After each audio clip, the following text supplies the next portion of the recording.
Welcome back to another technical deep dive here in the debug zone.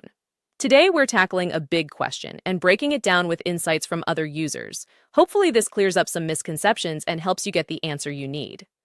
So buckle up, stay a little curious, and let's jump right in.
And that's a wrap.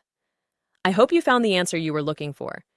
If you did, take a second to hit that subscribe button. It really helps out. And let me know in the comments which solution worked best for you. See you next time in the debug zone.